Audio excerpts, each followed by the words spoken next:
Hello বন্ধুরা, তোমরা সবাই কেমন আছো? আশা করি সকলেই খুব ভালো আছো আর আমিও ভীষণ ভালো আছি। তোমাদের আরেকবার পূজাস কিচেনে সকলকে স্বাগত। আজকে আরেকটি নতুন রেসিপি নিয়ে চলে এসেছি বন্ধুরা। সেটি হলো একটি ইলিশ মাছের রেসিপি তোমাদের সাথে শেয়ার করব। ইলিশ মাছের রেসিপি আমি এর আগেও তোমাদের সাথে অনেকবার শেয়ার করেছি, কিন্তু এই রেসিপিটি কিন্তু একদমই আলাদা। গরম গরম ভাতের সাথে কিন্তু দুর্দান্ত টেস্ট লাগে খেতে। তাহলে চলো দেখে নাও। রেসিপির সমস্ত উপকরণগুলি আমি আমার ডেসক্রিপশন বক্সে দিয়ে দেবো, তোমরা সবাই দেখে নেবে। যেহেতু এখন শীতকাল, তো আমাদের বাড়িতে কিন্তু প্রায় বেগুন থেকেই থাকে। তাহলে যদি এরকম ইলিশ মাছ যদি বাড়িতে আসে, তাহলে কিন্তু এই রেসিপিটি কিন্তু একবার হলেও বাড়িতে একবার ট্রাই করার অনুরোধ রইল তোমাদের সকলকে। সেটি হলো সর্ষে বেগুন ইলিশ। ইলিশ মাছের ভাপা বা ইলিশ মাছের ঝোল কিন্তু আমরা খেয়েই থাকি, কিন্তু এরকম টাইপের যদি একটা ইউনিক রেসিপি হয়, বিশেষ করে বাঙালিদের ক্ষেত্রে, তাহলে কিন্তু খুব একটা মন্দ হয় না। তাহলে চলো শুরু করি। রেসিপির সমস্ত উপকরণগুলি আমি আমার ডেসক্রিপশন বক্সে দিয়ে দেবো, তোমরা সবাই দেখে নেবে।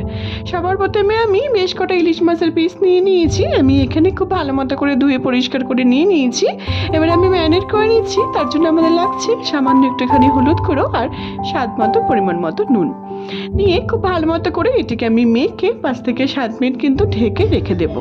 আর কিছু কিন্তু আমাদের ম্যারিনেট করতে লাগছে না। খুব ভালো মতো করে মেখে আমি এটিকে রেখে দেবো। তোমরা বিশ্বাস করো বন্ধুরা, এই শীতকালে এই বেগুন ইলিশ খেতে কিন্তু দুর্দান্ত টেস্টি লাগে। আমি এখানে কিছু টিপস সহ তোমাদের সাথে রেসিপিটি শেয়ার করব, যাতে এই বেগুন ইলিশের রেসিপিটি আরও বেশি দুর্দান্ত হয়ে যায়। দেখো, তার জন্য আমি খুব ভালো মতো করে মাছটিকে মেখে আমি রেখে দিলাম। তারপর এখানে যা যা লাগছে, বেগুন আমি লম্বা লম্বা করে কেটে নিয়েছি, আলুটিকেও লম্বা লম্বা করে কেটে নিয়েছি সেমভাবে, আর নিয়েছি বেশ কিছুটা টমেটো কুচি। এবার আমি সর্ষেটিকে পেস্ট করে নিচ্ছি, কালো আর সাদা সর্ষেটিকে, আর দিচ্ছি কাঁচা লঙ্কা। এখানে আমি 5-6টার মতো কাঁচা লঙ্কা দিয়ে দিয়েছি। ঝালটা তোমরা তোমাদের ইচ্ছে মতো অ্যাড করতে পারো। আর দিয়েছি সামান্য একটু জল দিয়ে আমি এটিকে বেটে নেব খুব সুন্দর করে, মসৃণ করে। তারপর এখানে ফোড়নের জন্য রেখেছি কালো জিরে, আর নিয়েছি বেশ কিছুটা হলুদ গুঁড়ো আর কাশ্মীরি লঙ্কার গুঁড়োটা জল দিয়ে আমি ভিজিয়ে রেখে দেবো, তাহলে বাটা মশলার মতনই কিন্তু স্বাদ হবে। সবার প্রথমে গ্যাসে আমি একটি কড়াই বসিয়ে দিয়েছি, পরিমাণ মতো সরষের তেল দিয়ে দিয়েছি।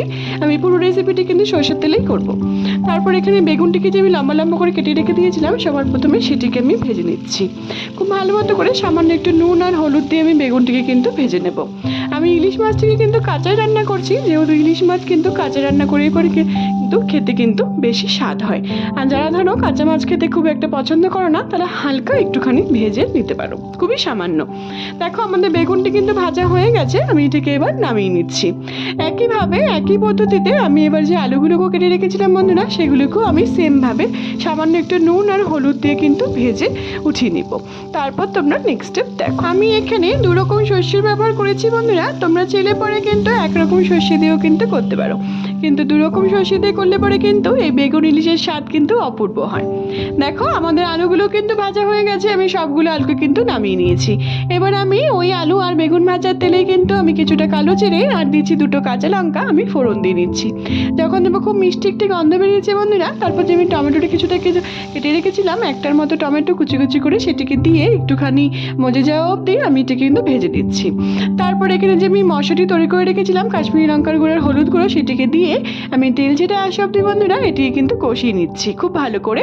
স্বাদ মতো আমি পরিমাণ মতো নুনটাও কিন্তু এখনই অ্যাড করে দিচ্ছি। অনেক সময় কি হয় বন্ধুরা, এই সর্ষে বেগুনে ইলিশে কিন্তু আমরা কিন্তু অনেক সময় এই মশলাটি কিন্তু ব্যবহার করি না, কিন্তু এই মশলাটি ব্যবহার করে তেল ছেড়ে আসা অবধি যদি এরকম করে মশলাটি দিয়ে যদি সর্ষেটিকে এরকম করে দিয়ে খুব ভালো মতো করে রান্না করা হয়, তাহলে পরে কিন্তু এই বেগুন ইলিশের স্বাদ কিন্তু দুর্দান্ত হয়। এটি একটি টিপস বলতে পারো এই রেসিপির।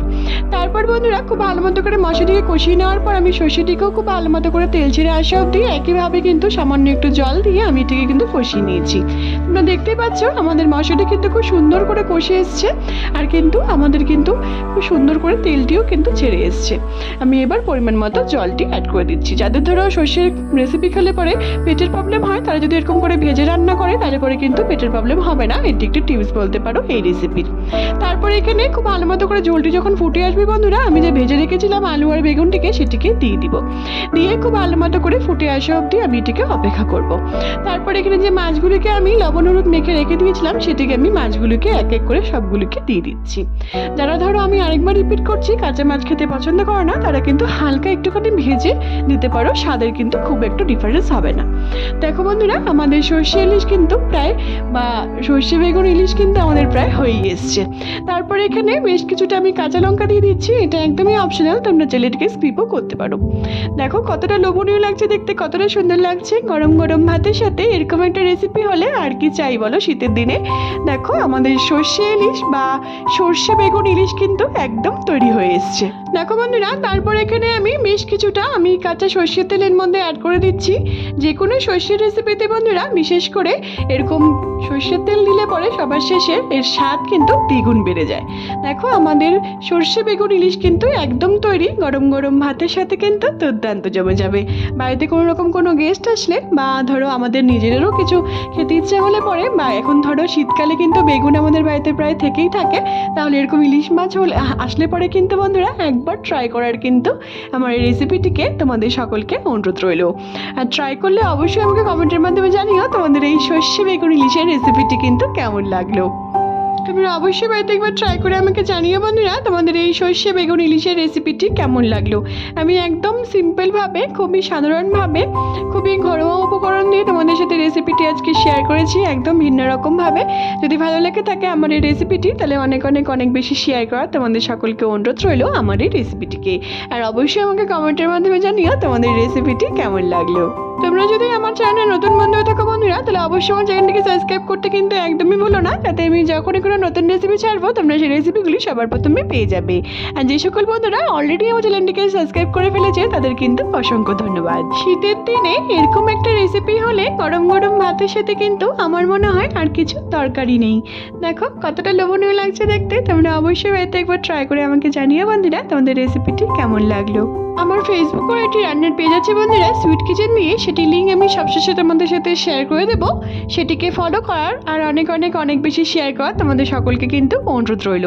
সবাই ভালো থেকো বন্ধুরা, সুস্থ থেকো। আবার নেক্সট ভিডিওতে দেখা হচ্ছে নতুন একটি রেসিপি নিয়ে। টাটা।